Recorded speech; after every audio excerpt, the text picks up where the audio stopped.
जय श्री कृष्णा। राधे राधे।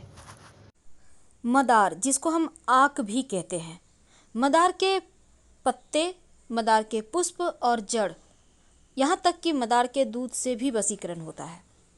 आज हम आपको 3 प्रयोग बताएंगे जिससे आप शत्रु पर आप ये प्रयोग कर सकते हैं। शत्रु शांत हो जाएगा, वो बस में हो जाएगा। प्रेमी प्रेमिका लव रिलेशनशिप में परेशानी है या फिर वैवाहिक जीवन में समस्या है तो भी इसका वशीकरण कर सकते हैं। पूरी तरह से सात्विक है, इसमें किसी को हानि नहीं होगा। और तीसरा, अगर नौकरी व्यापार में परेशानी है तो भी आप वशीकरण कर सकते हैं। देखिए, मदार के पत्ते से वशीकरण करना बहुत आसान है। सामान्यतः आप ये कह सकते हैं आक का पौधा आपको हर जगह मिल जाएगा, लेकिन जो सफ़ेद वाला आक का पौधा है जिसको मदार कहते हैं, ये सबसे ज़्यादा इसका ही असर होता है जब आप किसी तरह का कोई टोना टोटका प्रयोग करते हैं। तो आप पहले ही देख लें कि वैसे तो रोड साइड मिल जाएगा आपको ये पेड़, तो पहले ही आप ढूंढ के रखें कि ये पेड़ सफ़ेद आक का कहाँ पे है, फिर आपको ये प्रयोग करना है।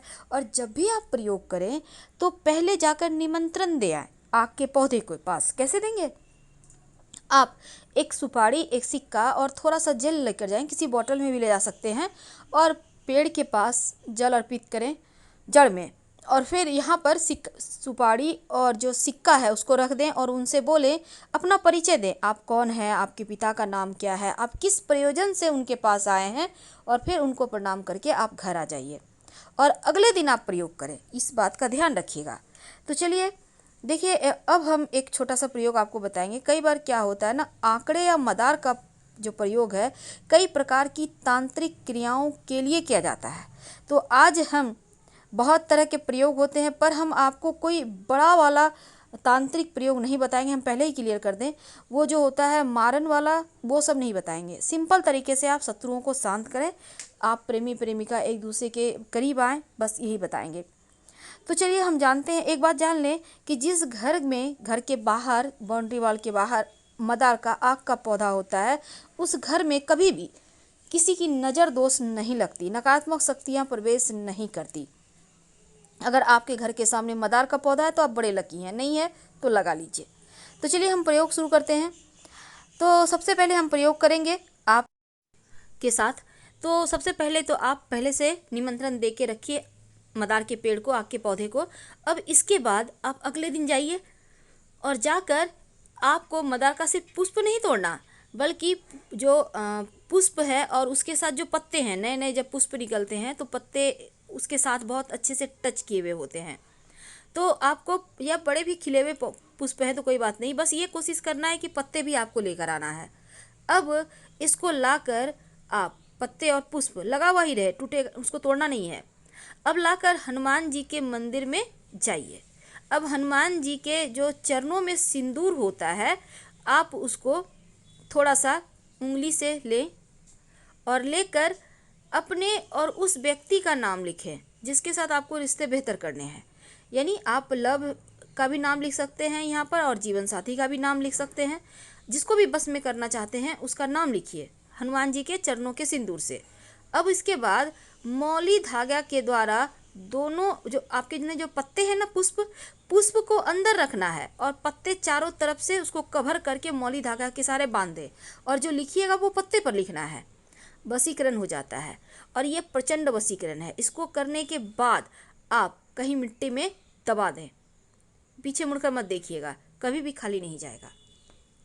अब हम आपको एक छोटा सा प्रयोग बताएंगे। जब शत्रु विरोधी ज़्यादा परेशान करे, जब आपको लगे कि यहाँ से बाहर नहीं निकल पा रहे, शत्रु बहुत परेशान कर रहे हैं, तब एक छोटा सा काम कीजिए। आपको यहाँ भी निमंत्रण देना है पहले से, इस बात का याद रखिएगा। अब आपको ये प्रयोग देखिए, जिसको जो शत्रु है उसी के ऊपर कीजिएगा। आपको सफ़ेद, जो सफ़ेद वाला आक का पौधा है, वहाँ पर आप जाइए। अब पत्ते तोड़िए पौधे के, और पत्ते से जो दूध निकलता है उस दूध से आक के पत्ते पर शत्रु का नाम लिखिए। यानी कि आक के पत्ते पर, मदार के पत्ते पर ही मदार के दूध से शत्रु का नाम लिखें, और फिर इस पत्ते को वहीं पर ज़मीन के अंदर पेड़ के पास ही गड्ढा करके दबा दें और मिट्टी ढक दें। शत्रु बस में हो जाएगा, शत्रु शांत हो जाएगा और आप फिर परेशान नहीं होंगे। वैसे ये प्रयोग एक ही बार में काम करता है, संभव हो तो जैसे ग्रहण होता है, पूर्णिमा है, अमावस्या है, शनिवार है, इन सभी दिनों में अगर ये प्रयोग करें तो वो ज़्यादा असर करेंगे, जल्दी अपना असर दिखाएंगे। ज्योतिष के अंदर यहाँ तक माना जाता है कि अगर आप मदार की जड़ को ताबीज के अंदर रखकर, यानी सफ़ेद मदार की जड़ ताबीज के अंदर रखकर काले धागे में बांधकर गले में या बाह में धारण करें तो आप पर कोई कितना बड़ा भी तांत्रिक प्रयोग किया होगा वो समाप्त हो जाएगा। तो अगर आपको भी लगता है आपके घर के आसपास किसी ने कुछ किया है तो ये प्रयोग कर सकते हैं और 1 महीना के बाद मिट्टी में दबा दें। तो चलिए सबसे अंत में एक खास उपाय। कई बार क्या होता है, आपके ऑफिस में, आपके व्यवसाय स्थल पर लोग बहुत परेशान करते हैं, कई बार घर में भी लोग परेशान करते हैं। तो ऐसे में एक छोटा सा काम कीजिए। आँख के मदार के पत्ते से भी वशीकरण होता है, लोग परेशान नहीं करेंगे। तो आपको मदार के पेड़ की जड़ किसी भी शनिवार के दिन थोड़ा सा तोड़ कर ले आइए, लेकिन पहले शुक्रवार की शाम निमंत्रण दे आइएगा। और इसके साथ ही एक पत्ता भी तोड़ कर ले आइए, आँख का जड़ थोड़ा सा और एक पत्ता। अब इसको मदार के जो पत्ते हैं और जड़ है इसको ले आइए। अब इनको पीस लीजिए अच्छे से और फिर किसी मदार के पत्ते को धोकर, यानी कि जो जड़ है उसको पीस लिया, अब मदार के पत्ते को धो लीजिए, उसके ऊपर जड़ को थोड़ा सा घी के साथ रखिए। अब इसका आप तिलक कर सकते हैं, जिसके भी सामने जाएंगे वो बस में हो जाएगा। आप चाहें तो मदार के पत्ते भी पीस लें, मदार का जड़, मदार का पत्ता और थोड़ा सा घी मिक्स करके। ये प्रचंड वशीकरण है। आपके नौकरी रोजगार में भी आपको समस्या नहीं आएगी, कोई भी आपके सामने टिक नहीं पाएगा। और ये वशीकरण तिलक है। वैसे तो आप वशीकरण के लिए यहाँ पर आप चाहें तो लाजवंती के पौधे का जड़ भी डालकर, पीसकर डालकर आप प्रयोग कर सकते हैं, इससे भी वशीकरण होता है। तो छोटे छोटे प्रयोग हैं पर इसके असर आपको बहुत लंबे समय तक दिखेंगे। अब देखिए, सफ़ेद मदार की जड़ और पत्ते से जो वशीकरण होता है वो कभी खाली नहीं जाता। तो अगर आप एक छोटा सा प्रयोग करें, जैसे कि एक सफ़ेद का मदार का एक पत्ता तोड़ कर ले आए और पत्ते को घर के बाहर कोने में दबा दें, फिर ओम गंग गणपतये नमः का अपने घर में बैठकर जप करें। कम से कम इस जप को आप लगातार करें, रोज़ करें, कम से कम 5 बार करके। और जो भी आप जिसको भी बस में करना चाहते हैं उसके बारे में गणेश जी से प्रार्थना करें।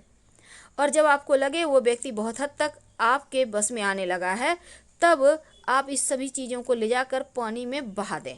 तो थोड़ा सा आपको सफ़ेद आक का जड़ लाना है और एक पत्ता लाना है और उसको घर के बाहर किसी भी कोने में दबा देना है। इस बात का ध्यान रखिएगा। ये प्रयोग जब करें तो आप पूर्णतया बस भक्ति भाव में रहें, गणेश जी के शरण में रहें, प्रयोग असर करेगा। ज़्यादा जानकारी के लिए आप हमारे वेबसाइट granddharmasamanak.com गूगल सर्च करके आ सकते हैं। वेबसाइट का लिंक आपको डिस्क्रिप्शन में मिल जाएगा। तो हम आपसे विदा लेते हैं। अगर वीडियो पसंद आए तो प्लीज़ लाइक कीजिए, चैनल को सब्सक्राइब कीजिए, अपनों से शेयर कीजिए और कमेंट में हर हर महादेव जरूर लिखिएगा। धन्यवाद।